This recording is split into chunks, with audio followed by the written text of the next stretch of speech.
তো চলো আজ আমার জীবনের সঙ্গে ঘটে যাওয়া একটি বড় ঘটনা তোমাদের সঙ্গে শেয়ার করি। সালটা ছিল 2016, আমার বড় মেয়ের অন্নপ্রাশনের এক সপ্তাহ আগে। তো যেহেতু অক্টোবর মাসেই ঘটনাটা আমার সঙ্গে ঘটেছিল, সেহেতু আজ 9 বছর হয়ে গেল অক্টোবর মাসেই তোমাদের সঙ্গে শেয়ার করলাম। তো আমার বড় মেয়েকে, তখন আমার বড় মেয়ের 7 মাস বয়স, তো তেল মাখাচ্ছি স্নান করাবো বলে।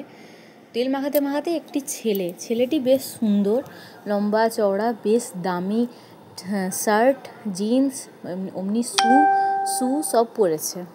তো দেখে বেশ ভদ্রবাড়ির ছেলেই মনে হলো। তো আমাকে এসে হিন্দিতে নমস্তে জানালো।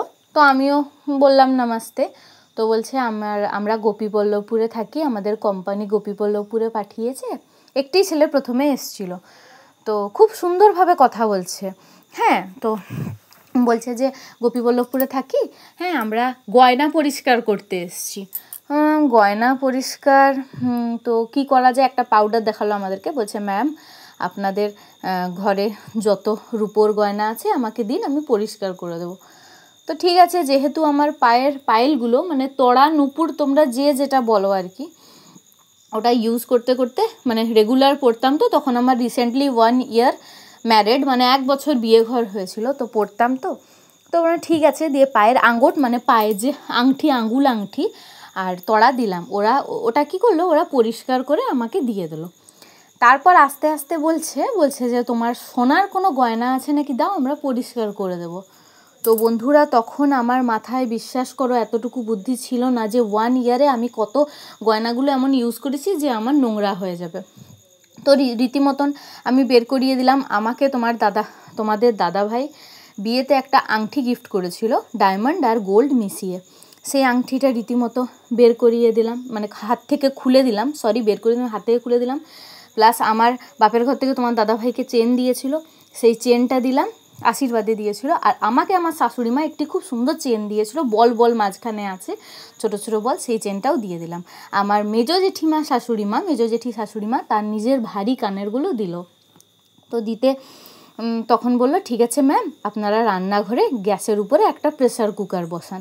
তো রীতিমতো প্রেসার কুকারে বসালাম, দিয়ে জল দিতে বললো, জল দিলাম। এতটা বোকা আর এত আনম্যাচুয়ার্ড আমি ছিলাম তখন। কম বয়সে বিয়ে হলে বন্ধুরা যে অবস্থা হয়, 18+ তখন আমার বয়স ছিল, অতটা বুদ্ধি সত্যি কথা ছিল না।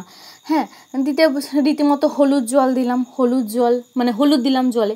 দিয়ে না ওরা কী করলো, যতগুলো হাতে গয়না ধরেছিল গয়নাগুলো ঢেলে দিল। দিয়ে ছেলেটা না হঠাৎ আরেকটি ছেলে চলে এলো, সেটি হালকা শ্যামবর্ণ আর কি।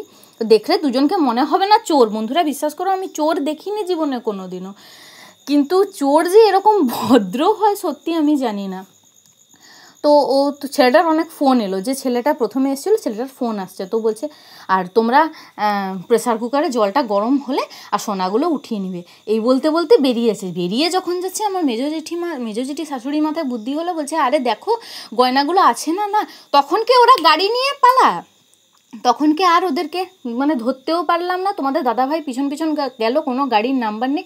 আমাদের এখানে একটা জঙ্গল আছে, জঙ্গলের রাস্তা দিয়ে ওরা জানে, ওরা প্ল্যান করে এসেছিলো, ওরা বেরিয়ে গেল। গ্রামের মধ্যে বড় গেট দেখেছে, তো আমাদের জানে ওদের অনেক সোনা গয়না আছে। তো তখন যখন আমরা প্রেসার কুকারে প্রচণ্ড চিৎকার চেঁচামেচি, গোটা গ্রামের লোক জড়ো হয়ে গেছিলো, ধর চোর এসছে। মানে দিনের বেলায় যে চোর এসে বন্ধুরা, আমরা সেটা সত্যি কথা জানি না, জানো।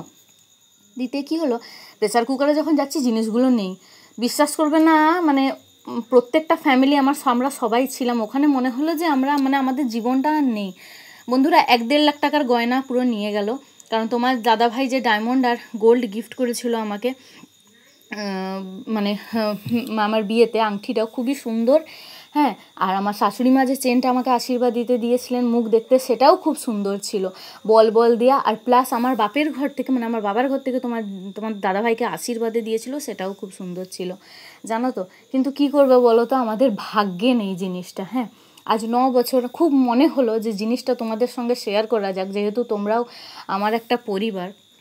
আজ 9 বছর হয়ে গেল, 2016 জিনিসটা, অক্টোবর মাসে। হ্যাঁ, মানে পুজো অন্নপ্রাশনের আগে আর কি জিনিসটা হয়ে গেল। তো বন্ধুরা, তোমাদেরকে একটাই কথা বলি, তোমরা ভীষণ সাবধান থেকো। হ্যাঁ, মানে কেউ বাইরের কোনো ফেরিওয়ালা, দেখো সবাই, আমি বলছি না যে সবাইকে বিশ্বাস করা যায় না, কিছু কিছু মানুষকে বিশ্বাস করা যায়, কিন্তু যুগটা এমন এসছে না বন্ধুরা, মানে কাউকে বিশ্বাসই করা যায় না আজকাল। তো আমাদের সাথে এত বড় স্ক্যাম হয়ে গেছিলো। তারপরে আমরা গোপী থানায় জানিয়েছিলাম, তোমার দাদাভাই গিয়ে জানিয়ে দিয়ে এসেছিলো যে আমাদের এরকম 1-1.5 লাখ টাকার গয়না চুরি হয়ে গেছে। পুলিশও এসেছিলেন, ওনারা যেভাবে তদন্ত নেওয়ার নিয়েছেন, কিন্তু আজ পর্যন্ত আমরা সেই মানে ঘটনাটা যে পুলিশকে জানালাম, আমরা কিন্তু কিছু মানে পেলাম না, জানো তো। না পুলিশরাও কোনো আমাদের ইনফরমেশন দিল, না কিছুই জানালো না, ওটাই খারাপ লাগলো। কিন্তু কি বলো তো, কিছু জানার নেই, কিছু পুলিশেরও কিছু করবার নেই, যেহেতু গাড়ির নাম্বারও নেই। আর ছেলেগুলোকে আমাকে পুলিশে এসেছিলো, বলছিল ছেলেটা কেমন দেখতে কেমন না, একজন এসছিল, সেও মানে ড্রয়িং করলো খাতায়, কিন্তু মানে ছেলেটার কিন্তু কিছু পেলো না, জানো তো। ওইটাই খারাপ লাগলো আমার। তোমরা ভীষণ সাবধানে থেকো, কেন বলো তো, কারণ যুগটা ভীষণ খারাপ, সত্যি কথা। প্লাস আমার এই ঘটনাটা 9 বছর হয়ে গেল, এখনও পর্যন্ত আমি সেগুলো কোনো ফেরত পাইনি। আর প্লাস আমাদের এমন কোনো নেই যে সঙ্গে সঙ্গে করিয়ে নেব গয়না। আর্থিক অবস্থাও তোমাদের দাদাভাই তো জানো, সিম্পল, আমরা মধ্যবিত্ত ঘরের মানুষ। তোমার দাদাভাইয়ের টোটো আছে, আমাদের ভুসিমাল দোকান আছে, প্লাস চাষবাসও আছে, আমরা যতটা পারি ততটাই আমরা করি। তো এখনও পর্যন্ত, আজ পর্যন্ত গলার একটা চেনও করতে পারিনি, খুব দুঃখের। আংটি করেছি, ওই রকম করতে পারিনি, কিন্তু ডায়মন্ডেরই আংটি করেছি, খুব ইচ্ছে ছিল, যেহেতু আঙ্গুল আমার ফাঁকা ছিল। বিয়েতে আংটি উঠেছিল, কিন্তু ওগুলো ভীষণ মানে ভারীর জন্য কোথাও গেলে পরি। তো কী করবে, দুর্ভাগ্যবশত আমি ভাবলাম যে তোমাদের ঘটনাটা শেয়ার করি, তোমরা সবাই সাবধান থেকো। বিশেষ করে বাইরে যারা একলা ঘরে থাকো, যাদের মানে হাজবেন্ডরা বেরিয়ে যায়, তারা বাচ্চা নিয়ে খুবই সাবধানে থাকবে। তো আমার ঘটনাটা আমার জীবনের সবথেকে বড় ঘটনা, যেটা আমি কোনো দিন ভুলবো না। আমি ভাবলাম তোমাদের সঙ্গে শেয়ার করি। তো কি বলো তো, এই অক্টোবর মাসেই চুরি হয়েছিল জিনিসটা।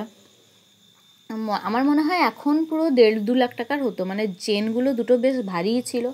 আর আমার মেজো জেঠিমার শাশুড়ি মারও, মানে মেজো জেঠি শাশুড়ি মারও গলা মানে কানেরগুলো বেশ ভারী ছিল, উনি সবসময় পরতেন, ওনার একবারও আমাদের ঘরে এরকম ঘটনা হয়নি। আর বন্ধুরা, বিশেষ করে দিনের বেলায় যে চোর আসে, সেটা মানে আমি কোনো দিন মানে আমার কোনো আন্দাজেই ছিল না।